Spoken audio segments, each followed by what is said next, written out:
Good Thursday morning, and welcome to Ice Age TV on this cooler, breezy, cold morning here for all my people that, not all, it sounds like, yeah, I own you, right? For all the people, you know how people phrase things, all my people, like I'm in control of everybody. For all the people that watch my YouTube channel, it's another beautiful day up here in the Virginia, Maryland, DC area. Change of seasons here, as you can see, but it's just a beautiful time of year, breezy, cooler. And what are we doing today? Well, look at the fleet. What's pretty incredible is there's a few vehicles missing, so this right here is going to get bigger. Yeah, well, my goal was to get rid of the fleet's growing again. Yeah, just kind of watch my YouTube channel. If you could go back 2 years ago, you'd see that if you saw pictures of my property, you'd see that, yeah, it's getting back to what it used to be. Yikes. Yeah, right, yikes. How's that happening? That's just time, right? And is time all about speed? Yeah, speed. Yeah, that's what I thought to myself when I woke up this morning. This is no lie. I literally, when I go to bed at night, I have no idea what I'm going to talk about in the morning for my conversations. I really don't. And I'm not doing that to make it sound like I'm this especially talented guy. I'm just sharing with you that for me, I have no idea what I'm going to talk about because I've said it a gazillion times. It's so challenging to bring content to a YouTube channel for people to watch it. Yeah. Anyway, we all get that, right? We talk about it all the time. So anyways, oh my goodness. So yeah, I thought to myself, how about the conversation this morning is about speed? And if you just look at me, I mean, what do I have in here? Yeah, I've got a lot of speedy cars, right? I sure do. So what I'm hearing right now is this car here sold at a charity auction for $400,000. My exact same car. That's encouraging, isn't it? All right, the dog's ready to go to work. I'm ready to go to work. Plus, I gotta get a truck. It's all about time. Is time speed? I mean, sure. Got the windows open, so that's not the greatest idea because kind of cool in here and it's getting cooler. I think I get a little bit of a sore throat. It's that time of the year where I think I have like a little bit of a cold. It's that time of the year. Where's my other dog? This is just crazy. Yeah. There he is, right in front of me. That is funny. Oh, wow. That's a hell of a breeze coming in my office right now. Yeah, I mean, no lie. I definitely been running too hard. Too many things. So I thought to myself this morning, somebody that has stuck in my head for years is Jessie Combs. Just a beautiful young lady. And I was so sad to hear about her loss. And if anybody's the motorhead out there, they know that Jessie Combs was a really talented young lady that came from, I think, like Girls Garage and some other, on internet episodes. And just if you don't know, Jessie Combs was basically a young metal fabricator woman that got exposed on the media of her talents, and she's mechanically skilled, but she also was a racer and started very young racing, and just a beautiful lady overall. Just could just see she had the love for speed, and yeah, and what killed her? Speed. Yes, I mean, very sadly, Jessie Combs. Look it up. It's Jessi, I believe, Combs. Look her up. And you'll see the sad story. And even I question what she was trying to accomplish. But she's a big time motorhead, but she had the desire for speed. She even had notes in her life's, if I'm trying to think of the diary, I believe, that she wasn't scared of speed. She would die for speed. Yeah, what's so sad is she made such a huge mistake because the land speed record, if anybody kind of follows that, and I really don't, but just in general, land speed record apparently for a man is like 763 miles an hour, I believe, set in 1997 by some pilot, and I don't think it's been broken. You're on land speed, you're on your ground, you're not taking off. So for Jessie Combs, her goal was to beat the woman's record. And apparently she set a world record land speed for a woman of 512 miles an hour. And so her goal was to surpass that. And I just thought, why? Why would you do that? Because here's the thing. Nobody in the near future is going to probably even come to challenge that and cross that bridge once that happens. Because you don't know what speed the next person's going to hit. They may hit 513. So you can hit 515 and you're still the top world record holder. But as you know, anybody that's a driven person, it's never good enough. And you always have to push yourself further and harder. And yeah, sure enough. So apparently, from my understanding, she did a land speed record and she hit 550 miles an hour. And the wheel broke on her vehicle, and that terminated her. That killed her. It was just a very sad time for the motorsports community to lose such a young, talented lady. And I just thought to myself, wow, she didn't have to do that. And if I was like her father, I think I'd just be so much like, why don't you wait and see if another world record is broken? Because with today's technology, somebody's going to master something to get through the gravity, the physical plane, this universe that we live on, and figure out how to get that thing to even go faster. So, for me, just sad. But here's the whole point. This morning, I woke up and I thought to myself, speed. Man, the power of speed. I mean, last week ago, Friday, I think it was Friday. Yeah. Friday, I went down and I watched people run their Hellcats up and down a track because it's all about speed. And for all the motorhead enthusiasts, they all know that their goal is to go to the track. Tracking quarter mile, eighth mile, whatever you're doing, until you really kind of get involved in that sport, you don't really understand it because the goal is that you're doing a speed that's consistent. You can consistently run the same speed. The whole idea is you don't want to be the other people think you're lying to them. That's the whole thing about tracking, that you're in different brackets, you're different time frames.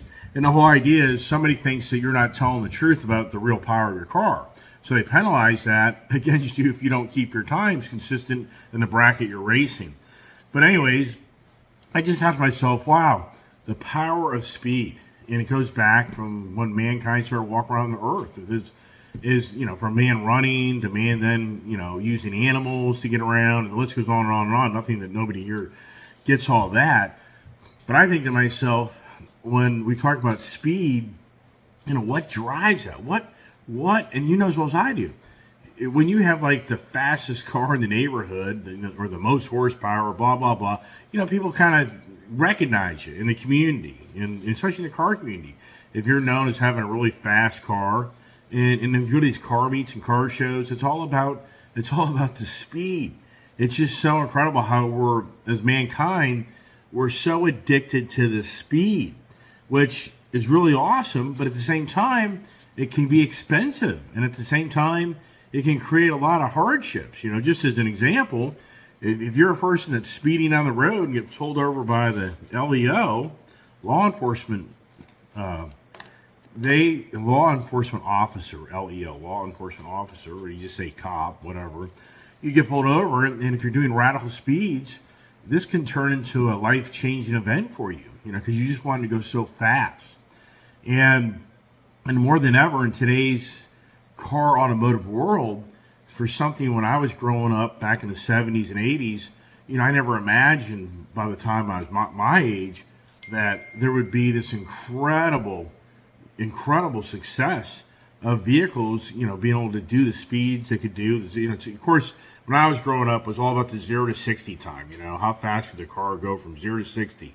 Why was the 60 mile an hour limit put on the car? I mean, if you kind of think about that, what's going on for the limit at 60? My guess is that I guess just to kind of keep it with the average person goes out and buys a car, and they know that Motor Trend or Car and Driver or whatever magazine they read it was 0 to 60 time, and a person trying to do that 0 to 60 versus if they're doing it 0 to 100 times, I think then you'd be hearing so many stories of people getting pulled over trying to see if their car did 0 to 100 miles an hour. Because you know as well as I do, you can go down a lot of back streets and back roads and 0 to 60, and it's not that radical. But if they're just posting 0 to 100 mile an hour things, you even imagine? So I imagine that's probably why they kind of have the 0 to 60 time, because you know that you're going to then be pushing people to do stupid things. Yeah, right. So that's just a guess. Never really thought much about that. Even when I talk, I start to think, yeah, there's probably an angle about that. And that's why I like to talk. And I hope that others enjoy, to talk, because you kind of just start thinking about things, and then it kind of pops your head like, yeah, never really thought about where that number came from. And then the quarter mile tracks, well, it's really obvious. You only have so much land. You can only have an audience see so far down the track, and then the liability. So, like the track that I was at on Friday, MRI, Budds Creek, it was interesting. They had these borderline like top fuel guys drag racing.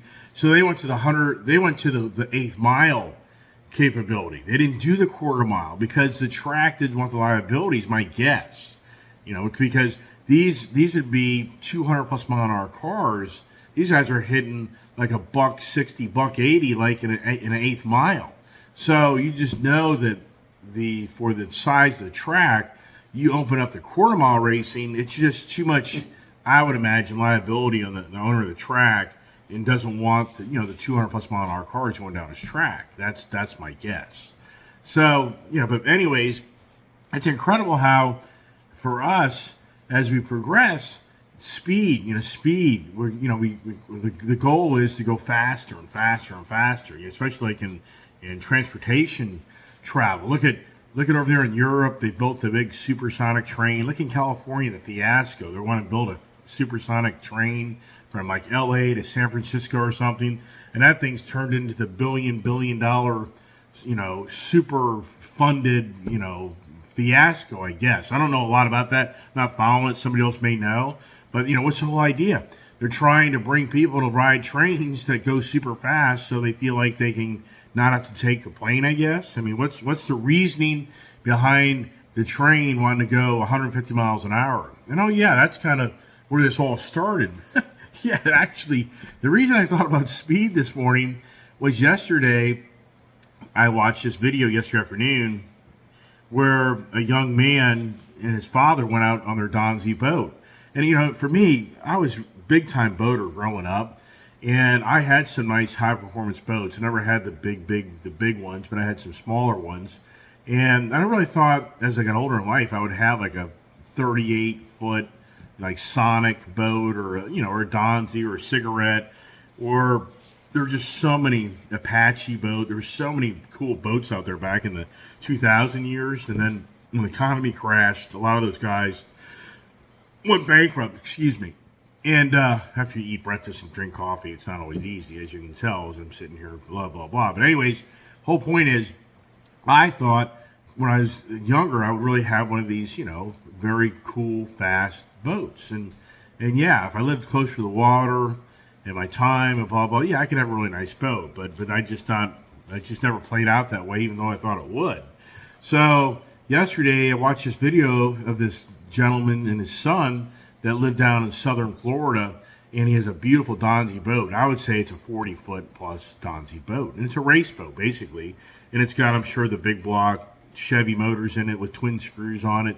Just badass. It's Boat Vibes. That's the YouTube channel, Boat Vibes, if you want to look it up, BOATVIBS. And so it shows, the young man shows off his dad's boat, and his dad's probably around my age, and his son is probably like, I would say early 20s. And so he videoed everything, and oh my gosh, he actually was able to get his camera to get a screenshot of videoing of how fast they were going. So and my guess was that was a 100-mile-an-hour plus boat. So sure enough, they're down there going through the water, and he videoed where they're doing 125 miles an hour. When you're on a boat in the water, that's a lot. That water turns into concrete. So that's kind of what spurred my idea this morning to talk about speed, was because that's such a powerful thing. I mean, if you have a boat, that's a statement. if you have a boat that does 100 plus miles an hour, I mean, that's just like you're known, like down in Florida where where I reside with my family. There's a gentleman that actually has my same name, but my same age, and he has a Hustler boat, and he's always working on that boat, and it's a 100-mile-an-hour boat. I've never ridden on it. For me, I'm not really into that, the death-defying speed feel, because when you're out in that open water and you start doing those speeds, until you've done that stuff, you don't get it. I mean, that is fast. A buck 25. Woo! Now I know there's some people out there who've done a buck 40, buck 50. Those were crazy speeds out on a water and boat. So that's what actually made me think to myself, wow, what we do to try to go fast. It's just incredible in how us as human beings, we have this, our bodies are designed to want to go the speed demon. I mean, how many people do you know that are like that? And then what's really interesting is I kind of get older in life, I meet a lot of now like retired pilots or pilots, and they just love the speed. And these are usually people you meet that own the Hellcats, the GT500, the 911 Turbo, Porsches. So these individuals from flying jets and all, I mean, they just that I guess inertia feeling, that feeling of that speed, they can never let it go. So they can't afford to own some expensive jet. So they go out and buy these expensive race cars. And they're just more attuned, I think, to those type of speeds. Until you hit 150 miles an hour in your car, you don't get it. You don't get it. Once you go about 150 miles an hour in your car, you start to understand, like, wow, things are happening really quickly. But at the same time, I think to myself, look what happened during the pandemic. Because speed is time. That's all, it's about how fast you get things done. And how, the motion and the completion. And you stop and think to yourself, wow, the pandemic kind of took a time out on our speed. I mean, think to yourself right now that the efficiency of things getting done has been more challenging for mankind than ever. But yet here we've designed aircraft and cars and motorcycles and so many other things that are so fast, and we can get to point A to point B, quicker than ever in mankind's presence in the world. But at the same time, the speed and efficiency of other things has slowed down. Yeah, I mean, the number one complaint of anybody today is having to wait for something to be made and delivered, and the speed of something getting done. Now, I'm reading that the labor union for the railroad, some 6,000 members, may be striking in December.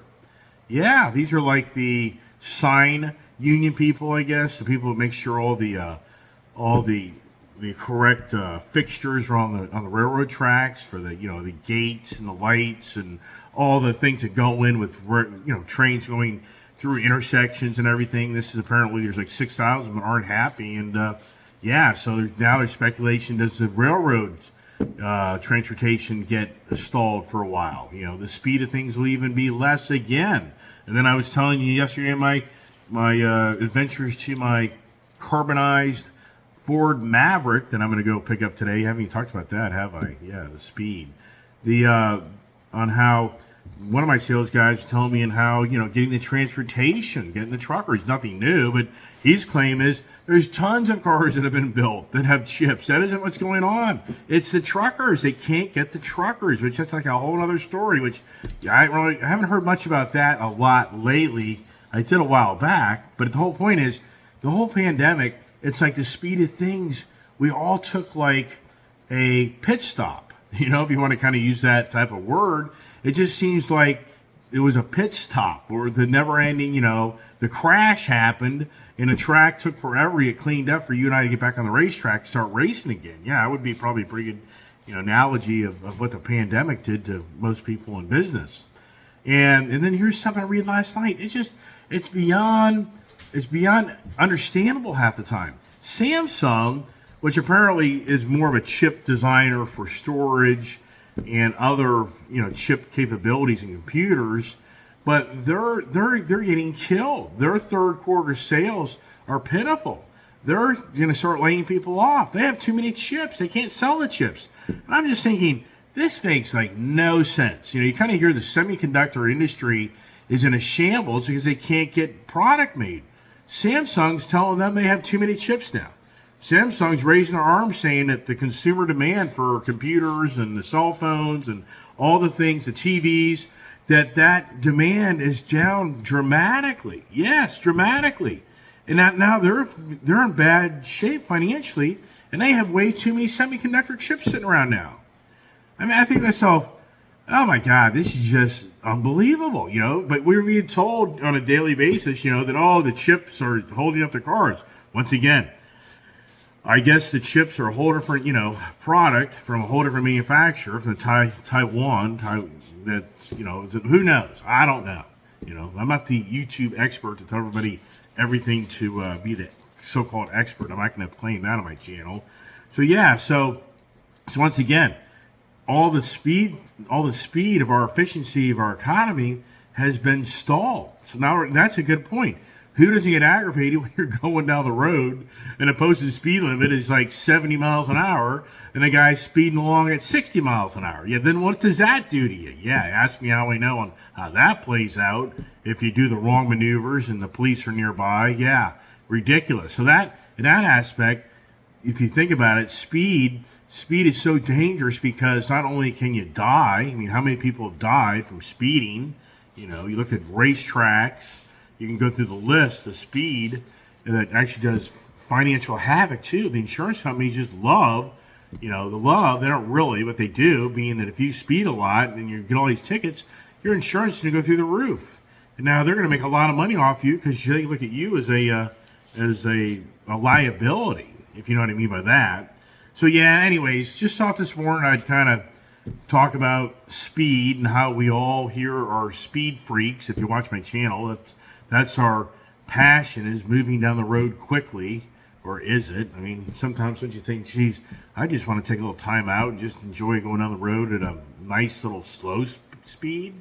Yeah, I don't know. It just seems like it just seems like people driving are getting faster and faster and faster. It just is incredible.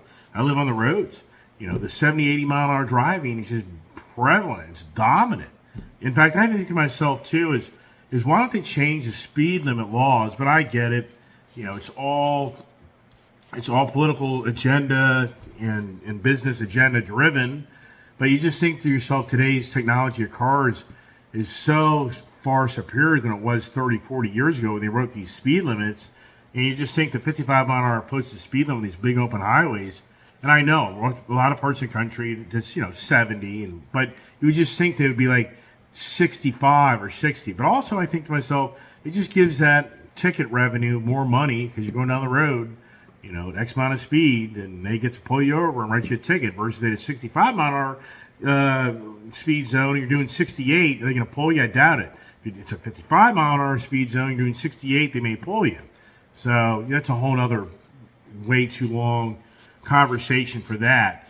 So, and we could talk infinite on speed, time, blah, blah, blah, and everything else. So, anyways, back to the kind of summing it up on the conversations. The carbonized gray Maverick truck is ready to be picked up, so I'm going to go pick that up. And, and is that the fastest truck in the world? Is it a speedy truck? Believe it or not, that damn little thing rocks down the road. And I get this. What's the odds of this? I'm just a car guy. It's pretty obvious by everybody watching my YouTube channel. And yeah, one guy, he's funny. I have such great subscribers. I really do. And I'm not just saying this just to say it, because I'm being sincere here. I have some of the greatest subscribers that post little comments. I mean, and they're funny. They're funny. I like to laugh. Somebody can make fun of me and, within reason and realm, I'll laugh with you. I get it. So the one guy posted last night, yeah, like you're helping control inflation challenges, implying you just keep on going out and buying stuff, man. Like I told you it's a hypocrite channel. So I thought that was pretty damn funny. Yeah, so I just think I like it. I like to hear the comments. But also I think to myself, oh my God, if I had tons of people start commenting all day, how do you respond? I make no money in this channel. Like, I'm going to hire somebody to start, replying to all my comments. Very dangerous. And I get all that. You have a total disconnect with your subscribers if you don't interact with them. I understand that. Very challenging. But for me, I'm not this huge YouTube channel guy where it's really cool because I have limited people kind of commenting and I can comment right back, which that makes me feel better if I can interact with them. And so, anyways, back to the Maverick conversation. So get this. I call one of my other favorite Ford dealers and I thought to myself, I wonder how a cap, I'm not usually really a cap guy in a truck because it kind of takes the cap lines away from the truck. But now that I'm going to have two Mavericks, part of me's like, do I set one up a little bit more versatile where it is kind of like the 4Runner SUV, vehicle?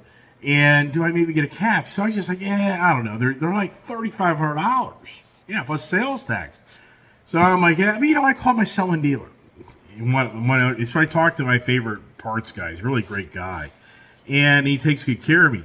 So I'm talking to him about it, and he's like, you know what? We have this red, orange, sunset type of color cap that some guy ordered for his ordered truck. And then when the deal fell apart, this is a while back, they got this really nice Ford snug top cap. And he's like, and that thing's now sitting on our sea container, and we got to get rid of that thing. And he's like, I think I could probably get you a hell of a deal. I'm thinking, oh my God, I called about the carbonized gray one, but now he's opened the door up for the red one that I drive, the hot pepper red. And he's like, yeah, let me call you in the morning and let you know if I can maybe get you a heck of a deal on that thing. Oh my gosh. So if that played out, I'm just thinking, what's the odds of me even calling my selling dealer? Because sincerely, it's a lot of money, and it kind of takes away the look of the truck to a degree. But at the same time, I kind of think, yeah. So I was just kind of, I was really intrigued to say how long would it even take to get it? Yeah, a good month or so. So now, by accident, I may end up getting a cap for that truck. Yeah. And I'm already kind of talking to the wife, like, maybe you should start driving the Maverick. Maybe you want to start. She's like, well, yeah, I could probably do that. But what do you plan to do with my white car? And I'm like, nothing. The wives, they always know when you're up to something. Yeah, the speed of that conversation, it's like the woman has like this instantaneous speed, thought process. If you're married, you get that, man. You just start talking about something, and they're just like, zap. Yep. Know where this is all going. Well, hey, everybody, appreciate you watching my channel. And the next project is getting the guys into work, getting them to work, me go to work, but then I got to get my truck. So follow me along as the day adventures continue. And what I'm up to next, right? Yeah, like I told you yesterday, I don't even know. Who the hell knows? Well, I do have some other things going on, but we're not talking about that right now. All right. So anyways, thanks for watching. Hope everybody has a safe day, and God bless.